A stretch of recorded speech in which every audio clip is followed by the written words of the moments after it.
इस वक्त हमारे समक्ष है केयरवेल फिजियोथेरेपी सेंटर की संचालिका डॉक्टर सुहाना मदनानी। मैम, हमारे चैनल में आपका बहुत बहुत स्वागत है। मैम, हम जैसे कि हम सभी जानते हैं कि 7 तारीख को वर्ल्ड हेल्थ डे सेलिब्रेट किया जाता है। जैसे कि आपका फिजियोथेरेपी सेंटर है, तो फिटनेस के लिए फिजियोथेरेपी कितनी आवश्यक है, क्या उसके डाइट प्लान होते हैं, उस बारे में। फिजियोथेरेपी एक बहुत ही इम्पॉर्टेंट मेडिकल फील्ड है जिसमें हम बिना मेडिसिन के पेशेंट को ठीक करते हैं। तो इसमें सबसे इम्पॉर्टेंट चीज जो हम करते हैं वो रहती है एक्सरसाइज।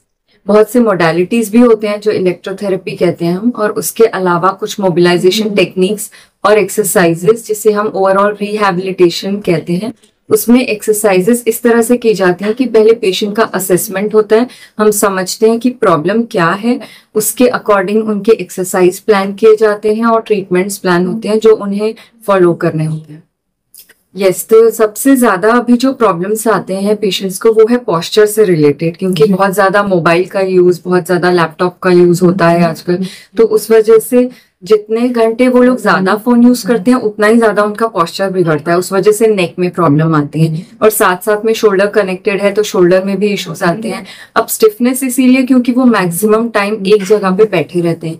यंगस्टर्स हैं या मिडिल एज के अलावा ओल्ड एज में भी अगर वो सेडेंट्री है, अगर वो एक ही जगह बैठे रहते हैं और बहुत ज्यादा रेस्ट कर रहे हैं और मोबिलाइजेशन उनके जॉइंट्स का नहीं हो रहा है, अगर मोबिलिटी कम है अगर, तो उनके प्रॉब्लम्स बढ़ते जाते हैं। तो इसमें फिजियोथेरेपी का रोल ये है कि पहले हम जॉइंट्स को चेक करके ये डिसाइड करते हैं कि उनका रेंज ऑफ मोशन सही है कि नहीं और उनके मसल्स की स्ट्रेंथ कितनी है। तो अगर उनका रेंज ऑफ मोशन कम है तो हम उनको मोबिलाइजेशन देते हैं जो एक्टिव या पैसिव दोनों हो सकते हैं। उसके अलावा अगर स्ट्रेंथ कम है तो हम उनके लिए स्ट्रेंथनिंग एक्सरसाइजेस प्लान करते हैं। वो बेसिक बैंड के एक्सरसाइज भी हो सकते हैं या फिर डंबल्स के हो सकते हैं या उससे भी बेसिक हो सकते हैं, नॉट नेसेसरी हाई लेवल के एक्सरसाइज रहेंगे। तो बहुत तरीके की एक्सरसाइज हैं जो एक फिजियोथेरेपिस्ट ही प्रिस्क्राइब करते हैं, और सुपरविजन अगर फिजियोथेरेपिस्ट का रहेगा तो ही वो बेस्ट होंगे। ये भी देखा गया कि आमतौर पे जिन्हें क्रोनिक पेन होता है तो पेन निवारण के लिए वो ओवर द काउंटर मेडिसिन लेते हैं।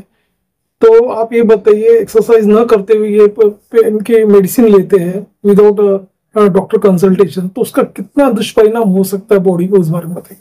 ओवर द काउंटर मेडिकेशन जो लोग ले रहे हैं पेन सप्रेस करने के लिए, उनके लिवर पे, किडनीज पे काफी बैड इफेक्ट्स हो रहे हैं। वो सिर्फ इसलिए ले रहे होते हैं क्योंकि वो एक्सरसाइज नहीं करना चाहते और अपना पेन सप्रेस कर रहे होते हैं। तो जब वो समझने लग जाएंगे कि एक्सरसाइज करके और अच्छा डाइट फॉलो करके वो फिट रह सकते हैं और मेडिसिन उनकी स्टॉप हो सकती हैं, तो उनके वो जो ऑर्गन्स पे जो साइड इफेक्ट्स हो रहे हैं वो नहीं होंगे। तो बहुत अच्छा लाइफस्टाइल उन्हें फॉलो करना रहेगा जिसमें कि 5 चीजें होती हैं। एक है एक्सरसाइज, एक है अच्छा डाइट, बैलेंस डाइट, दूसरा है उनका स्ट्रेस फ्री लाइफ, तीसरा है उनका स्ट्रेस फ्री रहने के अलावा उनका स्लीप पैटर्न, और उसके बाद है उनके रिलेशनशिप्स एंड इमोशंस। ये 5 चीजें जिसपे हमें काम करना होता है। जब वुमेन्स की बात करते हैं तो ये भी देखा गया आफ्टर 40 इयर्स उनको कई तरह के हड्डियों के प्रॉब्लम आ जाते हैं।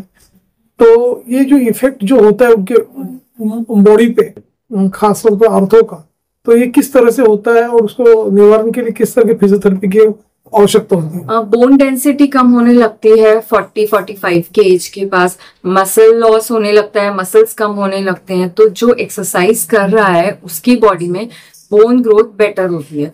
तो ऑस्टियोपोरोसिस मतलब बोन्स में से कैल्शियम कम होना, जिसकी वजह से उनके बोन्स और जॉइंट्स में प्रॉब्लम आते हैं। तो अगर वो एक्सरसाइज करते हैं तो उनकी बोन गर्थ मेंटेन होती है, मतलब कि उनका बोन डेंसिटी जो है वो मेंटेन होता है। तो ऑस्टियोपोरोसिस के चांसेस कम रहते हैं।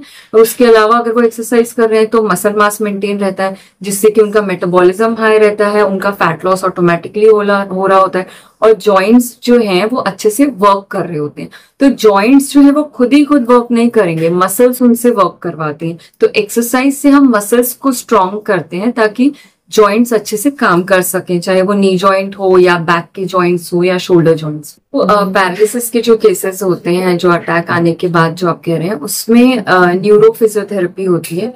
उसमें उनका असेसमेंट न्यूरो डेवलपमेंट थेरेपी से स्टार्ट होता है। हम ये देखते हैं कि सेंसेशंस कैसे हैं, मोटर फंक्शन कैसा है, उनका बैलेंस कैसा है, वहां से उनके एक्सरसाइज प्लान की जाती है रेगुलरली। वो कुछ पेशेंट्स के 6 मंथ्स रहते हैं, कुछ पेशेंट्स के लिए वो 1 year up to may be life time जरूरत पड़ सकती है एक्सरसाइज की। तो लकवा होने के बाद फिजियोथेरेपी का सबसे ज्यादा इम्पोर्टेंट रोल है। मेडिसिन उनके कुछ समय बाद बंद हो जाती हैं, बट एक्सरसाइज वो लोग स्टॉप नहीं कर सकते। तो आप ये भी बताइए कि जब यदि वे विजिट करते हैं आपके सेंटर में, तो किस तरह से art of modern facilities available है आपके फिजियोथेरेपी सेंटर्स में, उस बारे में बताइए।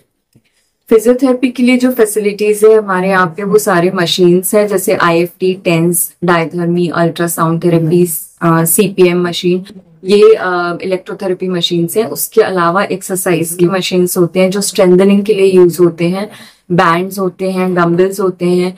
उसके अलावा एब्डोमेन के स्ट्रेंथ के लिए जो कोर स्ट्रेंथ होती है उसके लिए पिलाटिस की मशीन है, रिफॉर्मा पिलाटिस जिसे हम कहते हैं।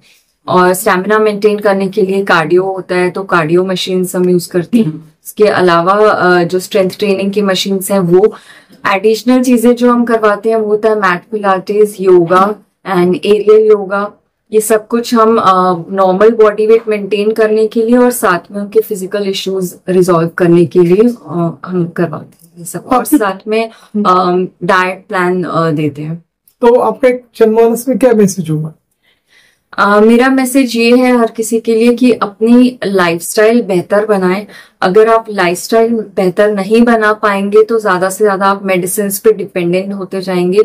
सो we add life to your years, so you have to exercise and follow a good balance diet for that. Ma'am आप ये बताइए कि डाइट किस तरह से किया जाता है और क्या प्लान होते हैं, उस बारे में बताइए। डाइट के लिए जब कोई पेशेंट आते हैं उनका पहले असेसमेंट होता है, हम फैट एनालिसिस करते हैं, मेजरमेंट्स लेते हैं, जिससे हमें उनके फाइल एंड रिपोर्ट्स देखकर भी, ब्लड टेस्ट की रिपोर्ट्स देखकर भी समझ में आता है कि प्रॉब्लम क्या है। अगर उनका कोई स्पेसिफिक डायग्नोसिस है जैसे diabetes, high blood pressure, thyroid या कैंसर, इस तरह के जो इश्यूज हैं जो बैड लाइफस्टाइल से आते हैं, तो उसका असेसमेंट करके हम रूट कॉज समझते हैं और फंक्शनल मेडिसिन का अप्रोच जो है क्लिनिकल न्यूट्रिशन, उसके थ्रू उनको हम रिजल्ट्स देते हैं। उनका काउंसलिंग होता है जो 1 से 1.5 घंटे की काउंसलिंग प्लान होती है, उसमें हम उनका डिटेल लाइफस्टाइल और हैबिट्स को समझते हैं। अकॉर्डिंगली हम डाइट प्लान बनाते हैं जिसको उन्हें उनके लिए वो प्रैक्टिकली पॉसिबल हो, उसी तरह का प्लान बनता है और वो उसके बाद उनके फॉलोअप्स होते हैं।